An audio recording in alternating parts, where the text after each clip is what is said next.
بسم اللہ الرحمن الرحیم لقد جاءكم رسول من أنفسكم عزيز عليه ما عنتم حريص عليكم بالمؤمنين رؤوف رحيم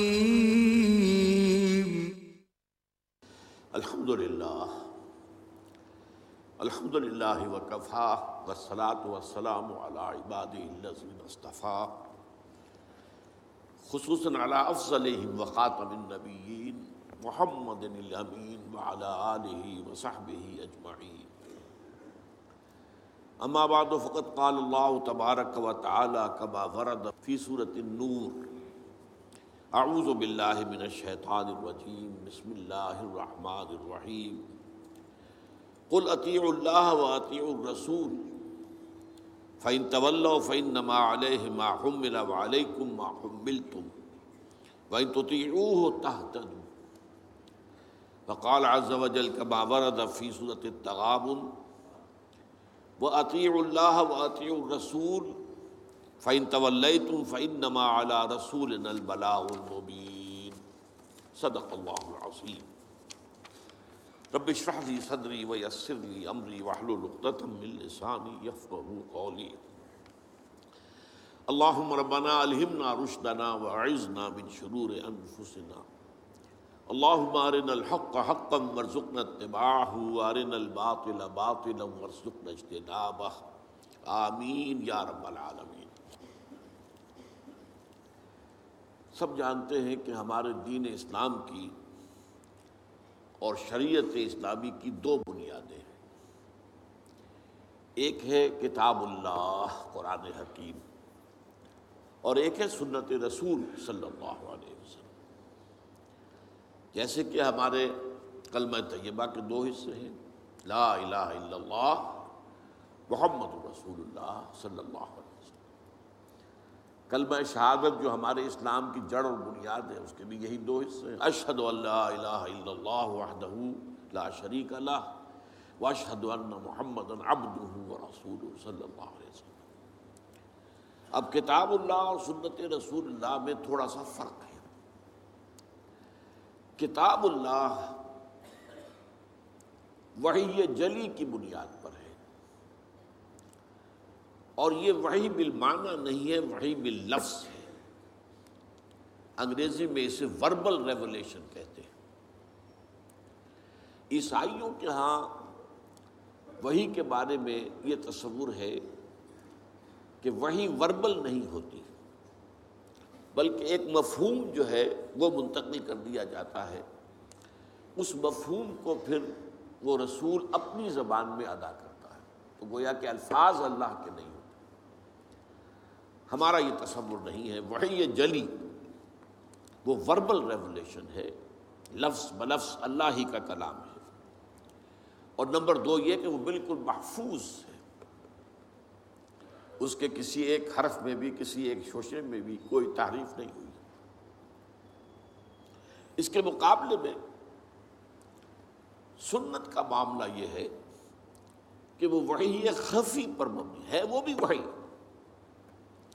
اس کا بھی اشارہ اللہ کی طرف سے ہے، لیکن وہ وحی باللفظ نہیں ہے، وحی بالمعنی ہے۔ یہ مفہوم ایک ہے جو اللہ کی طرف سے آیا، لیکن الفاظ اللہ کے رسول صلی اللہ علیہ وسلم کے۔ اور نمبر یہ کہ دو یہ کہ اس کی حفاظت قرآن کی طرح کی حفاظت نہیں ہے۔ اس معنی میں تو حفاظت ہے کہ تاریخ انسانی میں صرف ایک مثال ہے کہ کسی کے اقوال اور اعمال کی صداقت اور صحت کو پرکھنے کے لیے لاکھوں انسانوں کی سیرت و کردار کا جائزہ لیا گیا۔ اسماء الرجال جو علم مسلمانوں کا ہے، پوری انسانی تاریخ میں اس کی کوئی مثال ہے ہی نہیں۔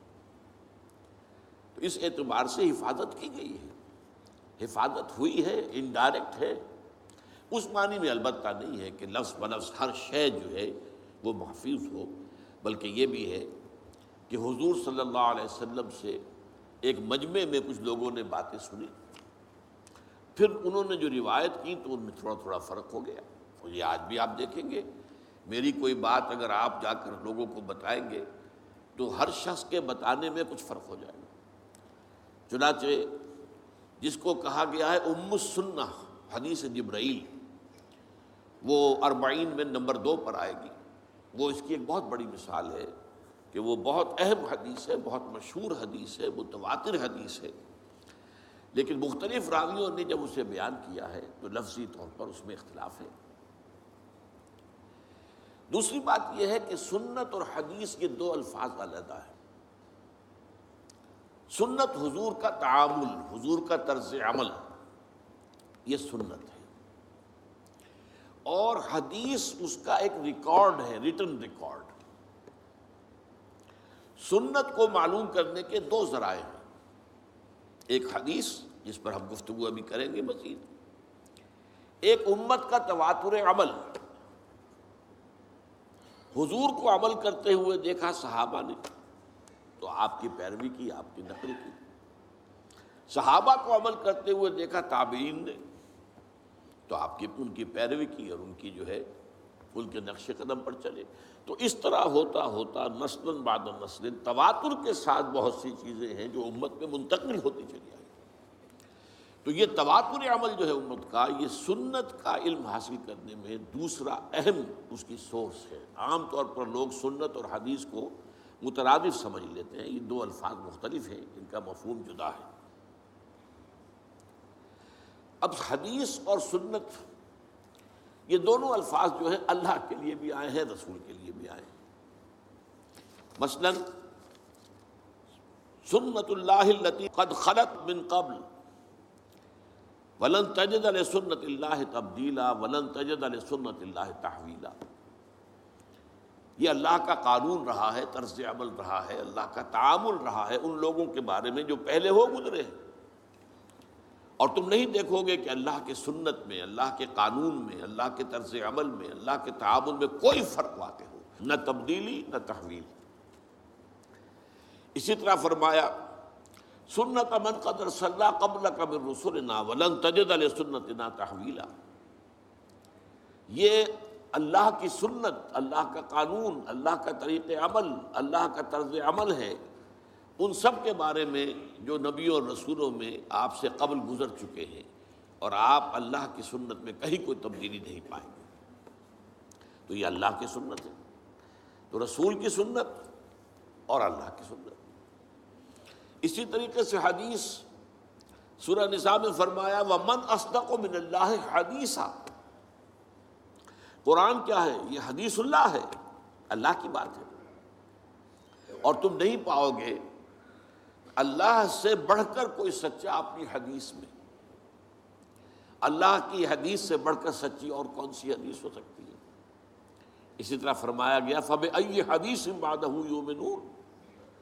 اس حدیث کے بعد یعنی حدیث اللہ قرآن مجید کے بعد اگر یہ اس پر ہی ماننے لا رہے تو پھر اور کس پر ایمان لائیں گے؟ کیا قرآن سے آگے بھی کوئی بات آنے والی ہے؟ یہ تو ویسے بھی آخری کتاب ہے، اور واقعہ یہ ہے کہ حرف آخر ہے. اسی طرح حدیث کے لیے، حضور کے لیے لفظ آیا ہے وَإِذْ أَسَرَّ النَّبِيُّ إِلَىٰ بَعْضِ أَزْوَاجِهِ حَدِيثًا. ایک واقعے کا ذکر کرتے ہوئے جب نبی صلی اللہ علیہ وسلم نے اپنی ازواج میں سے بعض کے پاس اپنی ایک حدیث، اپنی ایک بات بطور راز رکھی،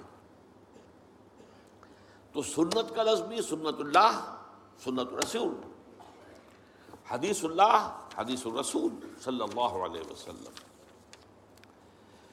اب چلیے حدیث کسے کہتے ہیں؟ دو موٹے الفاظ یاد کر لیجئے.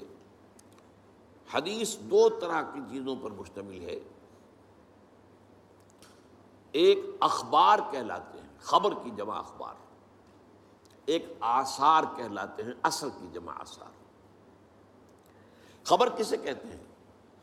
حضور کا کوئی قول ہو، کوئی فعل ہو یا تقریر ہو. اب یہ تقریر کو آپ نہیں سمجھتے، تقریر تو آپ سمجھتے جو میں کر رہا ہوں یہ تقریر ہے، یہ تو ہے تقریر. اصل میں تقریر یہاں اس کے معنی کیا ہے کہ کوئی کام حضور کے سامنے کیا گیا اور آپ نے روکا نہیں، برقرار رکھا، تو اسے ایک سند حاصل ہو گئی۔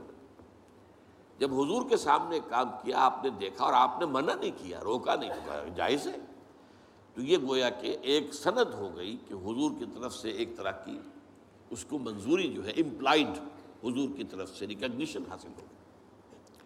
تو حضور کے اقوال، حضور کے افعال، حضور کی تقریر، یہ کہلاتے اخبار، خبر کی جمع اخبار۔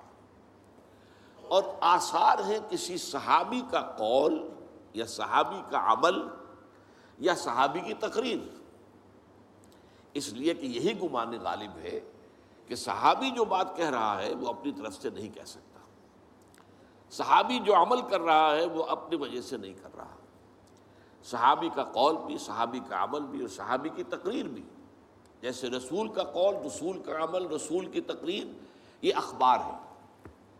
صحابی کا قول، صحابی کا عمل، صحابی کی تقریر، یہ آثار ہے، اور ان دونوں کو جمع کر کے حدیث کہتے ہیں۔ حدیث کے اندر اخبار بھی ہے اور آثار بھی ہے۔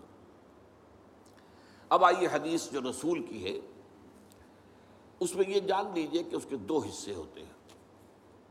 ایک متن، حضور نے کیا فرمایا، ایک ہے سند، حضور سے کس نے سنا، اس سے کس نے سنا، اس سے کس نے سنا، اس سے کس نے سنا، یہ روایت کہلاتی ہے۔ اور یہ لنکس، یہ کڑیاں جو ہیں، یہ راوی کہلاتے ہیں۔ اب اگر حضرت امام بخاری کوئی حدیث اپنی کتاب میں لا رہے ہیں تو اپنی شخصیت سے لے کر حضور تک کے درمیان کے تمام لنکس دینے پڑیں گے، تب وہ بات جو ہے وہ حدیث ایک مستند درجے کی حدیث سمجھی جائے گی۔ یہ ہے روایت، کڑیاں، حضور سے صحابی نے، صحابی سے تابعی نے، تابعی سے تبع تابعی نے، بعض اوقات صحابی صحابی سے روایت کرتے ہیں۔ کسی ایک موقع پر ایک صحابی موجود تھے، دوسرے نہیں تھے، تو انہوں نے وہ بات سنی ہے، اب انہوں نے دوسروں کو بتائی تو وہ ان صحابی کے حوالے سے بات کریں گے۔ لیکن یہ کڑیاں جو ہیں یہ ہونی چاہیے حضور کی شخصیت مبارکہ سے لے کر محدث تک۔ پھر محدث سے ہمارے ہاں علماء کے اندر سند چلتی ہے، جو لوگ بھی دینی علوم سے فارغ التحصیل ہوتے ہیں ان کی بھی سند ہے، بخاری سے لے کر بھی نیچے تک بات آئے گی کہ جو محدث آج بیٹھا ہوا حدیث بیان کر رہا ہے، اگر وہ واقعی محدث ہے تو امام بخاری سے اپنے تک بھی اس کے پاس سلسلہ ہونا چاہیے۔ آپ اندازہ کیجئے کہ اس حدیث کے لیے کتنی محنتیں کی گئی ہیں اور کس قدر کوششیں ہوئی ہیں، اور یہ سند کی چھان بین کے لیے میں نے آپ سے عرض کیا تھا۔ تاریخ انسانی میں سند میں دیکھنا یہ پڑتا ہے کہ فلاں شخص جو بیچ میں آ گیا ہے، اس کے بارے میں کوئی ایسی رپورٹ تو نہیں ہے کہ وہ جھوٹا تھا، کوئی ایسی بات تو نہیں ہے کہ اسے کچھ یادداشت اس کی کمزور ہو گئی تھی، کوئی سوء حفظ کا کوئی عارضہ تھا کہ بات یاد نہ رہتی۔ تو چھان بین تمام راویوں کی، اس کا نام ہے اسماء الرجال، لوگوں کے نام، راویوں کے تمام نام اور ان کی سیرت و کردار کے بارے میں سند۔ جیسا کہ میں نے عرض کیا، تاریخ انسانی میں یہ معاملہ کبھی ہوا ہی نہیں۔ واحد ایک شخصیت ہے محمد الرسول اللہ صلی اللہ علیہ وسلم کی کہ آپ کے احادیث کو پرکھنے کے لیے تمام راویوں کے حالات معلوم۔ تو حدیث جمع ہے متن اور سند، اور سند کا میں آپ کو بتا چکا ہوں کہ وہ حضور سے لے کر محدثین تک بات آتی ہے۔ اب سند کے اعتبار سے حدیث کی بہت سی قسمیں ہیں۔ مثلاً یہ کہ مسند اور متصل وہ حدیث کہلائے گی جس کی ساری کڑیاں جو ہیں حضور سے لے کر محدث تک یہ انٹیکٹ ہے، متصل ہے، کہیں کوئی وقفہ نہیں آتا بیچ میں۔ مرفوع وہ حدیث کہلاتی ہے جو حضور کے سے روایت کی جا رہی ہو بات۔ اس کے مقابلے میں مرسل ایک تابعی کوئی بات کر رہے ہیں اور حضور سے وہ روایت کر رہے ہیں اور یہ نہیں بتا رہے کہ حضور کے اور ان کے درمیان کس صحابی نے انہیں بتایا ہے، اسے مرسل کہیں گے۔ اب یہ درجات ہیں، مرسل کا درجہ وہ نہیں ہوگا جو مرفوع کا ہے۔ اسی طریقے سے موقوف کہلاتی ہیں، منقطع کہلاتی ہے، مقطوع کہلاتی ہیں حدیثیں جو صرف تابعی پر آ کر ختم ہو گئی، وہ اس سے آگے کی بات نہیں کر رہا ہے۔ تابعی کی باتیں. تو اس حوالے سے بہت سی قسمیں ہیں. ایک متواتر حدیث ہوتی ہے جس کے کہ ہر لیول پر بہت سے راوی موجود ہیں. حضور سے کئی صحابہ نے سنا ہو، پھر ان سے ہر صحابی سے کئی تابعین نے سنا ہو، پھر ہر تابعی سے کئی جو ہے تبع تابعین نے سنا ہو. تو ہر جو لیول ہے روایت کا اس پر متعدد جو ہے کثیر جو ہے راوی موجود ہوں، تو ایسی حدیث کو متواتر کہا جاتا ہے. اس کا یہ بہت اونچا درجہ ہے احادیث کے اندر. اسی طریقے سے مشہور حدیث اسے کہتے ہیں کہ راویوں کی ہر سطح پر کم از کم 3 راوی ہیں. وہ 3 سے بھی زیادہ ہیں تب تو ہو گئے متواتر، لیکن اگر یہ کہ کم سے کم 3 ہر لیول پر موجود ہے تو وہ مشہور کہلائے گی. لیکن اگر کوئی ایک راوی ہے چل رہا ہے تو پھر اس کو غریب بھی کہیں گے، خبر واحد بھی کہیں گے.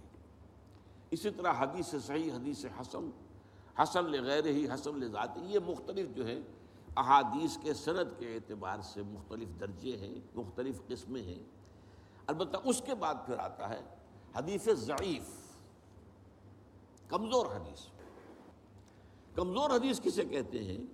جس میں کسی ایک راوی کے بارے میں شک ہو کہ یا تو اس کا کردار جو ہے وہ معیاری نہیں تھا، اس کے اخلاق، اس کی سیرت، اس کے معاملات درست نہیں تھے. ایک راوی ہے بیچ میں ایسا، تو ضعف پیدا ہو گیا، کمزوری پیدا ہو گئی اس روایت کے اندر، اس لنک کے اندر ایک کڑی جو ہے گویا کہ کمزور ہے.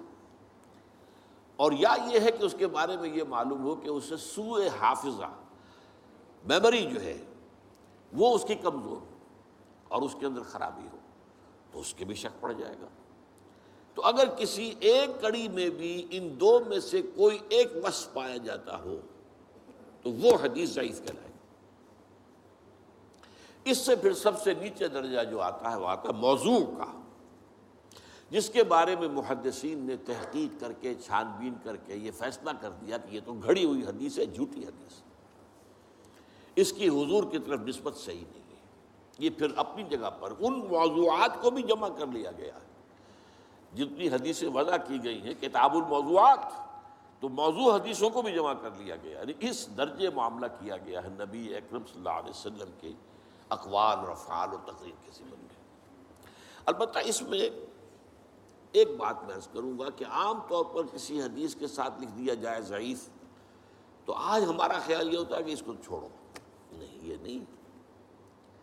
حدیث ضعیف جو ہے وہ ضعیف روایت میں کسی ایک کڑی کے اندر بھی اگر کوئی ضعف آ گیا تو ضعیف کہلائے گی. لیکن ضعیف حدیثوں کے اندر بہت سی اعلیٰ حدیثیں موجود، حکمت کے موتی موجود، علم اور حکمت کے قیمتی موتی موجود. اس کی وجہ کیا ہے؟ دیکھیے، ایک ہے سچ کا سچ ہونا، ایک ہے سچ کا سچ ثابت ہو جانا. کتنے سچ ہوتے ہیں جو اپنی جگہ سچ ہے، ان کو ثابت آپ نہیں کر سکتے. آپ نے وکلاء سے سنا ہوگا کہ خالص سچ پر کوئی ایک مقدمہ بھی نہیں جیتا جا سکتا، کچھ نہ کچھ جھوٹ اس میں شامل کرنا پڑتا. تو سچ کا ثبوت جو ہے وہ آسان کام نہیں ہے. اس کا یہ مطلب نہیں جو سچ ثابت نہ ہو سکے وہ جھوٹ ہے، یہ نہیں ہے. سچ ثابت نہیں ہو سکا یہ اپنی جگہ بات ہوئی، لیکن پھر کیا اس کو ہم کہیں گے جھوٹ ہے؟ یہ نہیں. تو حدیث موضوع جو ہے وہ حدیث ضعیف جو ہے وہ کمزور تو ہے، موضوع نہیں ہے، وہ متروک نہیں ہوگی، وہ چھوڑی نہیں جائے گی. ہاں، اس سے کوئی حکم شرعی نہیں نکلے گا. شریعت کا حکم کسی شے کی حلت، حرمت، فرضیت وغیرہ، یہ حدیث ضعیف سے نہیں ہوگا. شریعت کے احکام جو ہیں وہ اس سے بالا تر جو میں نے آپ کے سامنے طبقات رکھے حدیث کے، پھر انہی سے جو ہے شریعت کے احکام کا استنباط ہوگا. ضعیف حدیث سے شریعت کا کوئی حکم ثابت نہیں ہوتا. لیکن جیسا کہ میں نے عرض کیا، حکمت کے موتی بڑے بڑے، علم کے، حکمت کے، وہ آپ کو ضعیف حدیثوں میں ملیں گے. اور یہ تقریباً اجماع ہے امت کا کہ ضعیف احادیث جو ہیں وہ فضائل کے ضمن میں قابل قبول ہیں. جس میں کسی عمل کی فضیلت بیان ہو رہی ہے، اس کے ضمن میں جو ضعیف احادیث ہے وہ قابل قبول ہے، ان کو اختیار کیا جا سکتا ہے. ہمارے بہت سے بڑے بڑے مصنفین ائمہ نے ضعیف احادیث کو اپنی کتابوں میں شامل کیا ہے. وہ ثابت تو نہیں ہو سکی، اور سند کے اعتبار سے ثابت نہیں ہو سکی. کہیں ایک جگہ بھی کوئی اگر رکھنا پڑ گیا تو اس کا مطلب ہے کہ وہ ضعیف ہو گئی. لیکن پھر میں دوہرا رہا ہوں کہ اس کا یہ مطلب نہیں کہ وہ جھوٹی ہے یا گھڑی ہوئی ہے. اس کے لیے لفظ موضوع کا، حدیث موضوع، وہ گھڑی ہوئی جس کو کہ محدثین نے سوچ سمجھ کر جو ہے وہ موضوع قرار دیا. اب ایک خاص لفظ کی طرف میں آ رہا ہوں، اربعین. چونکہ ہمیں اربعین نووی کا مطالعہ کرنا ہے. حضور کی ایک حدیث ہے جو اگرچہ ضعیف ہے، جس کے ضعیف ہونے پر سب کا اجماع ہے. حالانکہ نوٹ کیجئے اس حدیث کے راویوں میں صحابہ کے نام آتے ہیں: حضرت علی، حضرت عبداللہ ابن مسعود، حضرت معاذ ابن جبل، حضرت عبداللہ ابن عمر، حضرت ابو الدرداء، حضرت عبداللہ ابن عباس، حضرت انس ابن مالک، حضرت ابو ہریرہ، حضرت ابو سعید خدری رضی اللہ تعالی عنہم اجمعین. اتنے صحابہ سے شروع ہوئی، لیکن آگے لنک ٹوٹ رہے ہیں. کہیں تابعی کے لیول پر بات نہیں بن رہی، کہیں تبع تابعین کے لیول پر بات نہیں بن رہی، کہیں کوئی راوی آ گیا ہے بیچ میں کہ جو قابل اعتماد نہیں ہے، جس کی سیرت و کردار یا جس کے بارے میں شک ہے کہ اس کا حافظہ ٹھیک نہیں رہا تھا، تو یہ کہیں آ گیا، رکھنا پڑ گیا، لہذا وہ ضعیف تو رہے گی. لیکن اتنے صحابہ سے روایت ہوئی ہے تو اس کے اوپر پھر بہت توجہ دی ہے علماء کرام نے. 50 سے زیادہ کتابیں. اب وہ حدیث کیا ہے وہ میں پہلے آپ کو سنا دوں. حدیث کا متن اب بتا رہا ہوں میں آپ کو. من حفظ علی امتی 40 حدیثا من امر دینہا بعثہ اللہ یوم القیامت من زمرۃ الفقہاء والعلماء. حدیث کا ایک مجموعہ ہے کنز العمال، جس میں ضعیف احادیث بھی ہے، صحیح احادیث بھی ہے.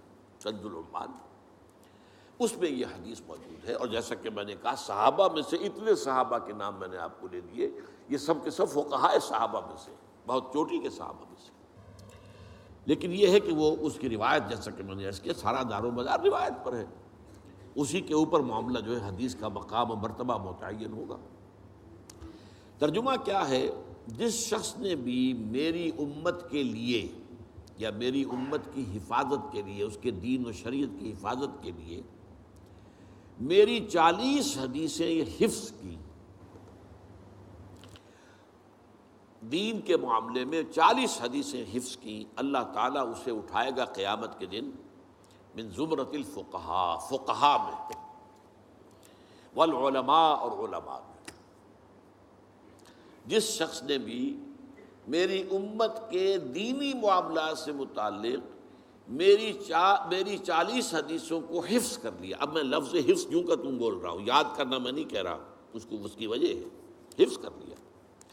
اس سے اللہ تعالیٰ قیامت کے دن اٹھائے گا فقہاء کے گروہ میں اور علماء کے گروہ میں. ایک روایت میں آیا ہے بعثہ اللہ فقیہا عالما، اللہ اسے اٹھائے گا اس حیثیت میں کہ وہ فقیہ اور عالم شمار ہو.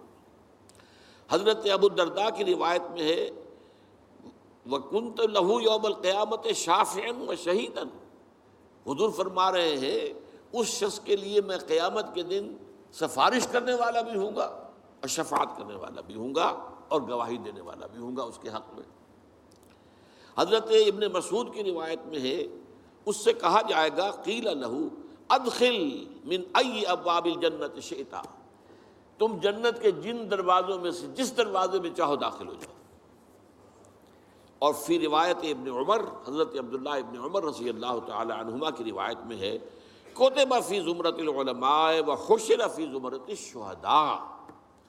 اس شخص کا نام لکھ لیا جائے گا علماء کی فہرست میں، اور وہ قیامت کے دن اٹھایا جائے گا، میدان حشر میں لایا جائے گا شہداء کے ساتھ.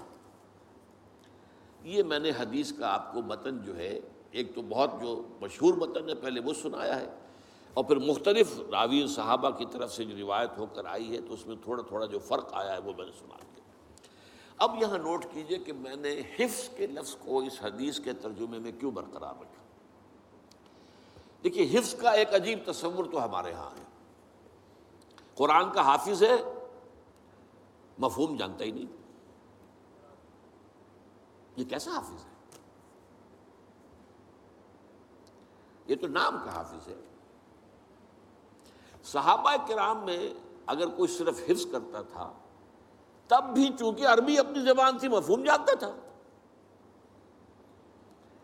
تو قرآن مجید کے متن کو اور اس کے مفہوم کو دونوں کو یاد کرنا اور ذہن میں رکھنا، بلکہ اس سے بھی آگے بڑھ کر الاتقان فی علوم القرآن کے اندر ایک روایت ہے کہ صحابہ کرام میں سے جن حضرات کا خاص شغف قرآن سے تھا، جیسے حضرت عثمان ابن عفان، حضرت عبداللہ ابن مسعود رضی اللہ تعالی عنہما، ان کا یہ کہنا تھا کہ ہم جب نبی اکرم صلی اللہ علیہ وسلم سے 10 آیتیں پڑھ لیتے تھے تو جب تک اس کے علم اور عمل دونوں کو حاصل نہیں کر لیتے تھے آگے نہیں بڑھتے تھے۔ اب نوٹ کیا آپ نے؟ علم اور عمل، الفاظ ہی نہیں، علم بھی، یعنی 3 چیزیں اب جمع کیجیے۔ الفاظ ان کے حافظے میں محفوظ ہو جائے، علم ان کے ذہن میں آ جائے، اور عمل ان کی سیرت کا حصہ بن جائے۔ 3 شرطیں پوری ہوں گی تو وہ حافظ کہلائے گا۔ اب اس اعتبار سے اس حفظ کے لفظ کو یہاں اپلائی کیجیے۔ جس شخص نے امور دینیہ سے متعلق میری 40 حدیثیں حفظ کی، میں نے اسی لیے پھر لفظ یوں کہ تو برقرار رکھا، یعنی اس کے الفاظ بھی یاد کر لیے، وہ اس کے حافظے میں آ گئے، اس کا علم بھی سمجھ لیا، وہ اس کے ذہن میں آ گیا، اس پر عمل بھی کیا، وہ اس کی سیرت و کردار کا جزو بن گیا۔ اس لیے کہ اسی معنی میں حضرت عائشہ صدیقہ رضی اللہ تعالی عنہا سے جب سوال کیا گیا، کچھ تابعی حضرات جمع ہوئے، اور آپ اندازہ کر سکتے ہیں کہ کیسی حسرت ہوگی تابعین کہ جیسے کہ قسمت کی خوبی دیکھیے ٹوٹی کہاں کمند، 2-4 ہاتھ جب کہ لبے بام رہ گیا۔ اگر ہم بھی چند سال پہلے دنیا میں آ جاتے تو حضور کی صحبت سے مستفید ہوتے، تو جتنا معاملہ قریب کا ہو حسرت اتنی زیادہ ہوتی ہے۔ ہمارا تو فصل 1400 برس کا ہے تو اس طرح کا کوئی تصور ہی ذہن میں نہیں آ سکتا، لیکن جن کا فصل اتنا ہی تھا تو ان کی تو صورت وہی ہوگی کہ قسمت کی خوبی دیکھیے ٹوٹی کہاں کمند، 2-4 ہاتھ جب کہ لبے بام رہ گیا۔ تو اگر ہم ذرا پہلے آ گئے ہوتے تو ہم حضور کی صحبت سے اور آپ کی دیدار سے ہم مشرف ہوتے۔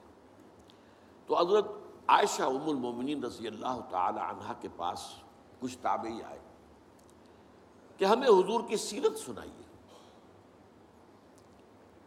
اب عجیب بات دیکھیے، حضرت عائشہ نے پلٹ کر سوال کیا، الستم تقرؤون القرآن، کیا تم لوگ قرآن نہیں پڑھتے؟ انہوں نے عرض کیا، ام المومنین قرآن تو ہم پڑھتے ہیں، ہم نے تو سیرت کی بات کی۔ حضرت ام المومنین حضرت عائشہ صدیقہ، اور یہ جان لیجئے ان کا شمار بھی فقہاء صحابہ میں ہے، چوٹی کے فقہاء میں حضرت عائشہ صدیقہ۔ انہوں نے جواب دیا، کان خلقہ القرآن، حضور کی سیرت قرآن ہی تو تھی، یعنی قرآن متلو ہے، تلاوت کیا جاتا ہے، الفاظ اور حروف کی شکل میں تمہارے سامنے۔ وہ قرآن مجسم تھے، قرآن ان کی رگ و پے میں سرایت کر گیا تھا، قرآن ان کی پوری شخصیت اس کا جزو لازم بن گیا تھا، تو کھانا خلق اور قرآن۔ اور ویسے بھی آپ دیکھیں قرآن مجید کے اندر جب آپ پڑھیں گے تو بہت سی صورتیں جو ہے وہ تو معلوم ہوتا سیرت کے ابواب ہیں۔ سورہ انفال پڑھیے، یہ غزوہ بدر کا بیان ہے، شروع سے آخر تک۔ یہ ایک باب ہے سیرت النبی کا۔ آل عمران کا بڑا حصہ جو ہے وہ غزوہ احد پر مشتمل ہے۔ اسی طریقے سے سورہ توبہ کا بڑا حصہ جو ہے غزوہ تبوک سے متعلق ہے۔ اس حوالے سے بھی سیرت بنتی ہے، لیکن یہ کہ وہاں اس مفہوم جو ہے بہت مختلف ہے کہ قرآن کی جملہ تعلیمات اس کو مجسم شکل میں دیکھنا ہو تو محمد صلی اللہ علیہ وسلم، تو تم قرآن پڑھو، اسی کے آئینے میں تمہیں محمد صلی اللہ علیہ وسلم کی سیرت نظر آ جائے گی۔ اب یہ جو حدیث میں نے آپ کو سنائی ہے، جیسا کہ میں نے عرض کیا، اس پر اجماع ہے کہ یہ ضعیف ہے، لیکن اس کے ساتھ اشتغال جسے کہتے ہیں، اس کے ساتھ دلچسپی، اس کے ساتھ معاملہ، اس کا پڑھنا پڑھانا، 50 سے زیادہ ائمہ دین اور علماء نے ان کا مجموعے 40 حدیثوں کے اپنے مرتب کیے، لہذا یہ کیٹیگری بن گئی الاربعون، 40 حدیثیں فلاں کی، 40 حدیثیں فلاں کی، 40 حدیثیں شاہ ولی اللہ دہلوی رحمۃ اللہ علیہ وغیرہ وغیرہ۔ اس سے پہلے بھی ہمارے بڑے سلف کے اندر نہ معلوم کتنے لوگوں نے 40 مرتب کی، اور بہت سے لوگوں نے پھر صرف مرتب ہی نہیں کی ہیں، ان کی شروح لکھی ہے۔ اب اس میں نوٹ کیجئے کہ یہ جو کتاب ہم پڑھیں گے اس کے مرتب کرنے والے امام نووی ہیں۔ نووہ ایک قصبہ تھا دمشق کے قریب، ان کا پورا نام ہے امام یحییٰ بن شرف الدین نووی۔ 631 ہجری میں پیدا ہوئے ہیں اور 676 ہجری میں فوت ہو گئے، یعنی میں نے جب حساب لگایا تو کل 45 برس ان کی عمر ہوئی، لیکن وہ حدیث کے بہت بڑے فاضل۔ یہ تو ایک مختصر مجموعہ ہے جو ہم پڑھیں گے، لیکن یہ ہے کہ ان کی ایک بڑی کتاب ہے ریاض الصالحین، وہ بہت مقبول ہے، بہت مقبول ہے، بہت مقبول ہے۔ اور تمام 40 جو مرتب کیے گئے ان میں سب سے زیادہ مقبول اور مشہور یہ امام نووی کی 40۔ اصل میں 40 نہیں، لفظ 40 ہے، الاربعون النوویہ، لیکن اردو میں ہم فارسی ترکیب سے، آپ بھی جب دیکھیں کہ کتاب چھپ کر آپ کے سامنے آئے 40 نووی، تو یہ فارسی ترکیب کے اعتبار سے اس میں زیر لگا ہوا آپ پائیں گے، تو وہ اصل میں عام فہم کرنے کے لیے جو ہمارے اردو دان لوگوں کے لیے، تو یہ جو ہے یوں سمجھیے کہ حضور صلی اللہ علیہ وسلم کے تقریباً 600 برس بعد ان کی پیدائش ہے، 631 ہجری، جبکہ حضور کا انتقال ہے سن 11 ہجری، تو 620 برس کا فصل ہے، اور 676 میں ان کا انتقال ہے۔ ان کی کتاب ہے 40 نووی جو انشاءاللہ ہم مطالعہ کریں گے۔ اب جو چند منٹ ہمارے پاس باقی ہیں میں اس میں آپ کے سامنے یہ عرض کر دوں، اس وقت دنیا میں 2 فتنے بہت عظیم ہیں، اور بدقسمتی سے دونوں کو بڑا فروغ حاصل ہو رہا ہے، اور دونوں کے تعلق حضور صلی اللہ علیہ وسلم کی شخصیت سے۔ ایک ہے ختم نبوت کی مہر توڑنے والا فتویٰ، نہیں نبوت کا دعویٰ۔ یہ ہمارے اس دور میں کچھ عرصے پہلے ایران میں ایک شخص بہا اللہ اٹھا، اور بہائی آج بھی دنیا میں موجود ہے، اور مسلمان ممالک میں موجود ہیں، اور ان کے جو ہے وہ اپنے دفاتر ہوتے ہیں، ان کے جو ہے لائبریریز ہوتی ہیں، ان کے ریڈنگ رومز ہوتے ہیں، اور ویسٹ میں تو بہت بہا اللہ بہائی، یہاں تو آپ زیادہ واقف نہیں، لیکن اس کے بعد جو بہت بڑا فتنہ اس وقت ہے جسے مسلسل فروغ حاصل ہو رہا ہے ابھی، اور اسے وہ اپنی صداقت کے دلیل کے طور پر استعمال کر رہے ہیں، کیونکہ پوری مغربی دنیا ان کے پشت پر ہے، وہ ہے قادیانیت کا فتنہ، پوری مغربی دنیا۔ آج آپ کو معلوم ہے پورا مغرب لفظ جہاد سے کانپتا ہے، جہاد کو گالی بنا دیا، جہادسٹ، یہ گویا کہ ان کے نزدیک کسی کو کنڈیم کرنا ہو تو جہادسٹ ہے یہ، تو یہ جہاد، اس جہاد یعنی قتال کی نفی کی تھی غلام احمد قادیانی نے، اسی لیے انگریزوں کا چہیتا بنا تھا، اس لیے کہ ظاہر بات ہے کہ ہندوستان میں انگریز آ تو گیا تھا، لیکن اس نے یہ نوٹ کر لیا تھا کہ مسلمانوں کے اندر تو جراثیم موجود ہے بغاوت کے، مسلمانوں نے دل سے ہمیں تسلیم نہیں کیا، اس کی وجوہات تھی۔ ایک بات تو یہ تھی کہ مسلمانوں سے تو تم نے حکومت چھینی، ہندو تو پہلے مسلمان کا غلام تھا، اب تمہارا ہو گیا، تو ہندو کے لیے تو معاملہ چینج آف ماسٹرز کا تھا، آقا بدل گئے، یہ تو نہیں کہ وہ حاکم سے محکوم بنایا گیا ہو، جبکہ مسلمان حاکم سے محکوم بنائے گئے تو ان کے اندر تو لازماً ایک بدلہ لینے کا جذبہ، انتقام کا جذبہ، اپنا کھویا ہوا مقام حاصل کرنے کا جذبہ جو ہے وہ موجود تھا۔ چنانچہ یہی وجہ ہے کہ حضرت سید احمد شہید بریلوی رحمۃ اللہ علیہ کی تحریک چلی، اگرچہ بہرحال مشیت ایز دی، اور کچھ ان کی بھی اجتہادی غلطی سے وہ ناکام ہو گئے، دنیاوی اعتبار سے بالا کوٹ میں شہید ہو گئے، لیکن یہ ہے کہ اس نے ایک سور پھونک دیا تھا مسلمانوں کے اندر جہاد کا۔ ان کے بعد بھی طویل عرصے تک اس علاقے کے اندر انگریزوں کے خلاف جو ہے وہ جہاد جاری رہا ہے، مسلسل جاری رہا ہے۔ اور اس کے بعد آپ کو معلوم ہے کتنے ہی علماء تھے جو پھانسی چڑھائے گئے ہیں، جن کو جو ہے کالا پانی بھیجا گیا ہے کہ علماء نے اس کو جو ہے دارالحرب قرار دے دیا، اور دارالحرب کے اندر رہتے ہوئے مسلمان کے لیے فرض ہوتا ہے کہ وہ اس دارالحرب کو جو دارالاسلام بنانے کی جد و جہد کرے۔ یہی وجہ ہے کہ 20ویں صدی کے آغاز تک بھی ہمیں سراغ ملتا ہے وہ ریشمی رومال کی تحریک۔ میرے نزدیک جو 14ویں صدی ہجری کے جو مجدد تھے حضرت شیخ الہند رحمۃ اللہ علیہ اسیر مالٹا، ان کی ریشمی رومال تحریک جو تھی وہ یہی تھی، ایک تدبیر تھی، بہرحال وہ نہیں چلی، ناکام ہو گئی، یہ دوسری بات ہے۔ تدبیر یہ تھی کہ ادھر ترکوں سے کہا جائے اس وقت تک ابھی خلافت عثمانیت باقی تھی، یہ تو 1924 میں ختم ہوئی ہے، اور یہ میں بات کر رہا ہوں 1915 کی، کہ وہاں کسی کو بھیجا جائے کہ ادھر سے ترک جو ہے وہ حملہ آور و افواج آئیں، اور ادھر افغانستان بھیجا جائے کسی کو، وہاں سے افغانستان سے مسلمان حملہ کریں اور ادھر اندر سے ہم بغاوت کریں تو انگریز کو یہاں سے اٹھا کر پھینک دیں۔ لیکن بات جو تھی، پھر میں کہوں گا مشیت ایسی کری معاملہ ہوتا ہے۔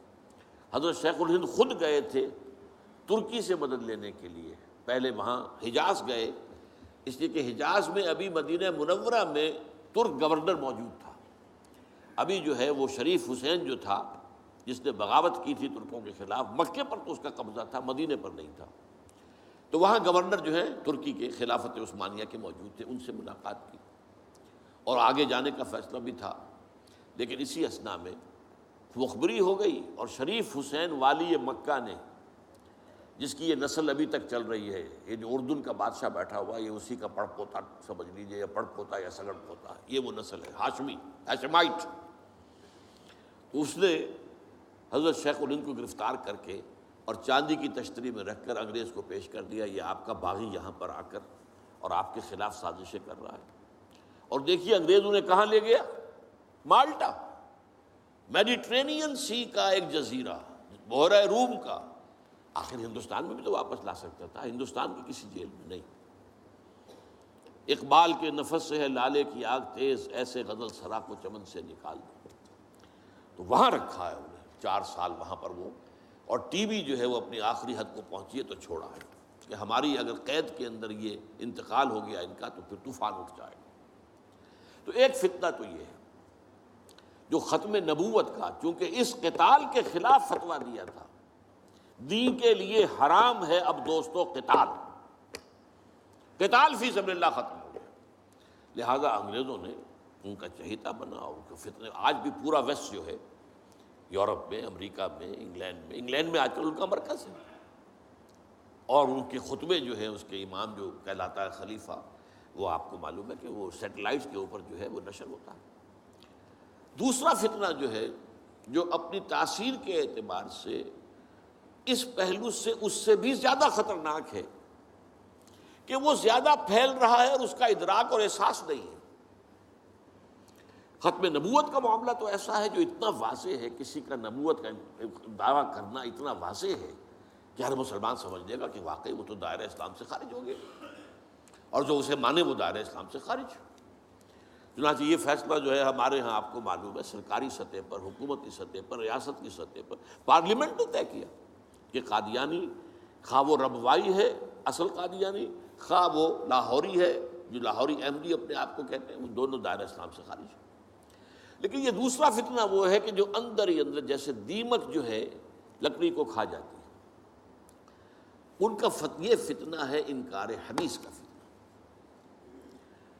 قرآن مانیں گے، قرآن کو سمجھیں گے، حدیث ہاں ٹھیک ہے، حدیث اپنی جگہ ہے، اس میں اخلاقی تعلیمات جو ہیں ان کو ہم سر سے سینے سے لگائیں گے، لیکن مطاع جو ہے حضور کی ذات صرف اپنے زمانے کے لیے تھی، بعد کے لیے نہیں۔ میں نے جو آج آپ کو آیات سنائی تھی، قل اطیعوا اللہ واطیعوا الرسول، اے نبی کہہ دیجیے اطاعت کرو اللہ کی اور اطاعت کرو رسول کی صلی اللہ علیہ وسلم۔ فَإِن تَوَلَّوْا، پھر اے نبی اگر یہ پیٹھ موڑ لے، فَإِنَّمَا عَلَيْهِ مَا حُمِّلَ وَعَلَيْكُمْ مَا حُمِّلْتُمْ، تو ان سے کہہ دیجیے، انہیں یہ بات بتا دیجیے کہ جو ذمہ داری ہم نے ڈالی اپنے رسول پر وہ اسی کے مسئول ہوں گے. جو ذمہ داری تم پر پڑی ہے اس کے مسئول تم ہوگے.